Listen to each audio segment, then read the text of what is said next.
পুরীতে গিয়ে দ্বিতীয় দিন আমরা কোথায় ঘুরতে গেলাম তার সাথে করলাম আমরা পোস্ট ওয়েডিং ফটোশ্যুট, আর সাথে কি কি খেলাম আজকের ভিডিওতে তোমাদের সাথে সবটাই শেয়ার করব। সো হ্যালো গাইস, কেমন আছো তোমরা সবাই? আশা করি সবাই খুব ভালো আছো। আর একটি নতুন মিনি ব্লগে তোমাদের সকলকে ওয়েলকাম। পুরীতে যাওয়ার ভিডিও তোমরা তো অবভিয়াসলি সবাই দেখেই নিয়েছো। এটা হচ্ছে দ্বিতীয় দিন। সকাল সকাল ঘুম থেকে উঠে দেখো আমরা কিন্তু সবাই বৌদিদের ঘরে হামলা দিয়েছি, আর এখানে বসেই কিন্তু সবাই চা খাচ্ছিলাম আর গল্প করছিলাম। তারপরে কিন্তু আমি এখানে দেখো সাজুগুজু করে রেডি হয়ে গেছে, সবাই না নিচে খেতে বসে পড়েছিল, আমি একমাত্র লেট। তো আমি জলদি জলদি গেলাম। আর আজকে সকালবেলার ব্রেকফাস্টে কিন্তু ছিল আলুর দম, আর তার সাথে কিন্তু ছিল লুচি। তাই আমি কিন্তু দেখে একদম লোভ সামলাতে পারিনি, তাড়াতাড়ি করে সবাইকে সাইড করে দিয়ে কিন্তু এখানে বসে পড়েছি। এখানে দেখো সোমনাথ আর লুচিটা খাচ্ছে আর বলছিল হেভি হয়েছে ভাই, তুই তাড়াতাড়ি খেয়ে দেখ লুচিটা। তার পাশেই কিন্তু আমার বর এখানে বসেছিল। দেখো আমি কিন্তু আমার বরের পাশে জায়গা পাইনি, তাই কি করব, আমি কিন্তু চলে গেছি অন্য টেবিলে। আর লুচি আলুদমটা সত্যি খেয়ে দেখলাম যা এত টেস্ট হয়েছিল, মানে আমাদের যা খাবার দাবার দিয়েছিল সমস্ত কিছু কিন্তু খুবই ভালো হয়েছিল। প্রথম প্রথম তো ভেবেছিলাম ভালো হবে না, বাট রান্না না সত্যি অসাধারণ ছিল। তো আলুর দমটা খাওয়ার পরে কিন্তু চলে এসেছিলো মিষ্টি। এবার আমি তো মিষ্টি খাইনি, আমার বড় খাইনি।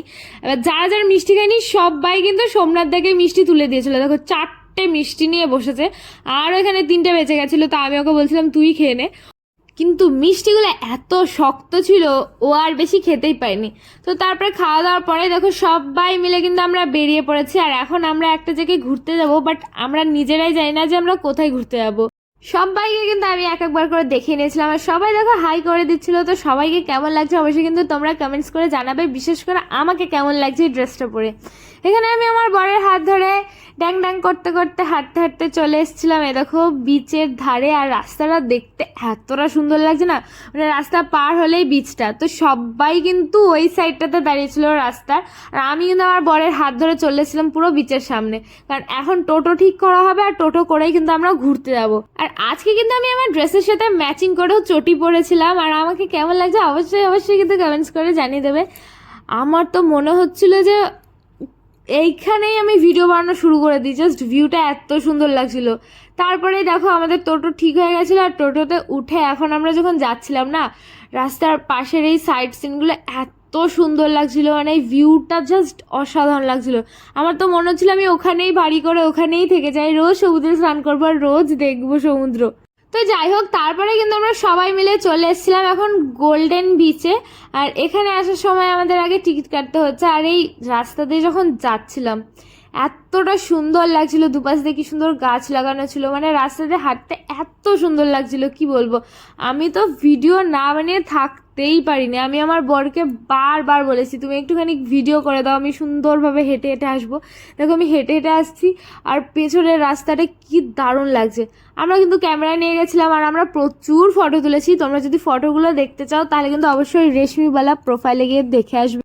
হাঁটতে হাঁটতে ফাইনালি যেখানে টিকিট কাটতে হয় সেখানে কিন্তু আমি চলে এসেছিলাম। আর এখানে একটা ভাঙা হোটেল মতো ছিল, তো আমরা ওটাই দেখছিলাম যে এই হোটেলটা ভাঙা কেন, এই হোটেলটা কি কেউ থাকে কি থাকে না না ভুতুরে, এই নিয়েই আমরা চিন্তা ভাবনা করছিলাম। দেখো সবার কিন্তু টিকিট কাটা হয়ে গেছে, এদিকে শুধু আমি লেট, কারণ আমি দাঁড়িয়েছিলাম। আমার বড় দিকে টিকিট কাটতে গেছে, সোমনাথ দা হেসে এসে আমাকে বলছে তোকে ভেতর যেতে হবে না, তুই এখানেই থেকে যা। কিন্তু এত সুন্দর ভিউগুলো কি নষ্ট করা যায়? আমার সামনে না হট করে এই গাছটা চোখে পড়েছে। তোমরা কি কেউ জানো এই ফলটা কি?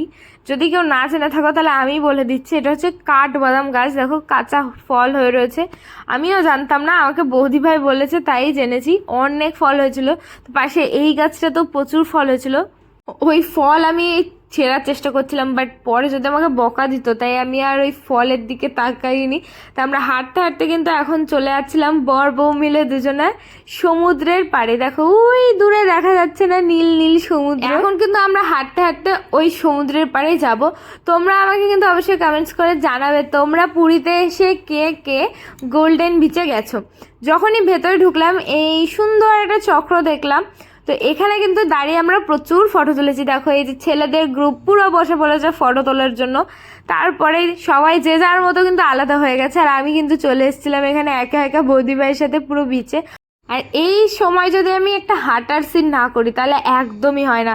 আমি দেখো হেঁটে হেঁটে যাচ্ছি আর এত হাওয়া দিচ্ছিল, আমি তো পাগলের মতো দৌড়ানো স্টার্ট করে দিয়েছি, মানে আমার এত ভালো লাগছিল। আর জীবনে ফার্স্ট টাইম আমি এরকম কোথাও ঘুরতে গেলাম।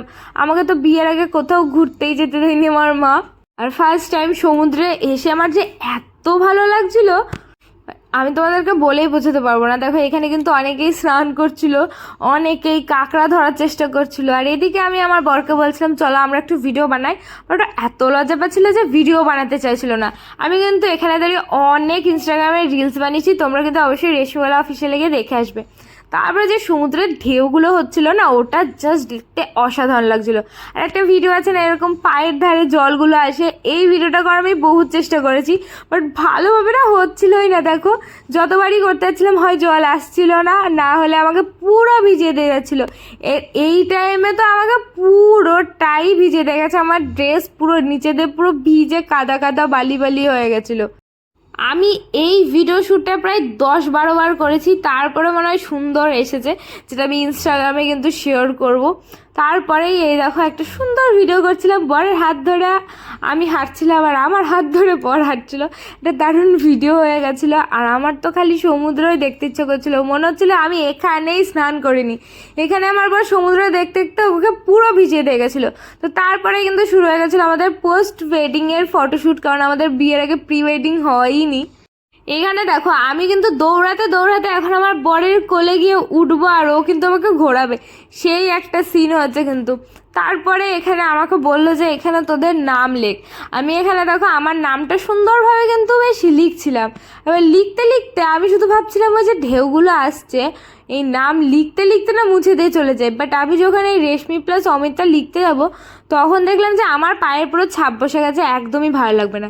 তাই আমি কিন্তু প্লাসটা ওপরে লিখে এখানে অমিত লিখছিলাম। এবার যে লাভটা আঁকবো, এই লাভটা আঁকতে গিয়েই আমার অবস্থা খারাপ হয়ে গেছে, ওই পুরো পায়ের ছাপের ওপর দিয়ে এঁকেছি।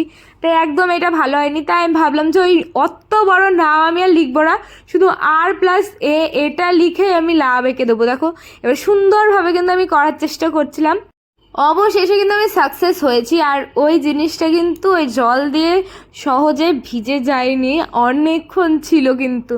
তো যাই হোক আমাদের কিন্তু বিচে পুরো ঘোরা কমপ্লিট। আর এখন আমরা সবাই ক্লান্ত, কারণ আমরা প্রচণ্ড রোদে লাফিয়ে লাফিয়ে মনে ফটো তুলেছি এরকম ভাব। তারপরে কিন্তু আমরা এখন টোটোর জন্য অপেক্ষা করছিলাম, আর ওইখানে টোটো বুকিং করা হচ্ছিলো, তাই আমি ততক্ষণে কিন্তু ভিডিও বানিয়ে নিয়েছিলাম। আর তারপরে বাড়ি এসে ফ্রেশ হয়ে কিন্তু চলে গেছিলাম নিচে। আর এই দেখো বৌদিমণি কিরকম পাগলের মতো ডান্স করছে, আমাদের পোস্ট ওয়েডিংয়ের ফটোশ্যুট করে নাকি খুব ভালো হয়েছে। তারপরে আমরা কিন্তু সকলে মিলে এখন বসে পড়েছিলাম খেতে, কারণ তাড়াতাড়ি করে খাওয়া দাওয়া কমপ্লিট করে আমাদেরকে এখন সবাইকে বিচে যেতে হবে। তার জন্য কিন্তু আমরা সবাই দেখো রেডি হয়ে একবারে খেতে নেমেছিলাম। আর এখানে কিন্তু স্যালাডও দিয়ে দিয়েছে, আর কি কি খাবারের মেনু ছিল এইসব কিন্তু আমি নেক্সট ভিডিওতে আপলোড করবো। ততক্ষণের জন্য আমার পেজটা কিন্তু অবশ্যই ফলো করবে। আর আজকের ভিডিওটা কেমন লাগলো জানাবে, ভালো লাগলে লাইক শেয়ার করে দেবে। তো আজকের জন্য বাই।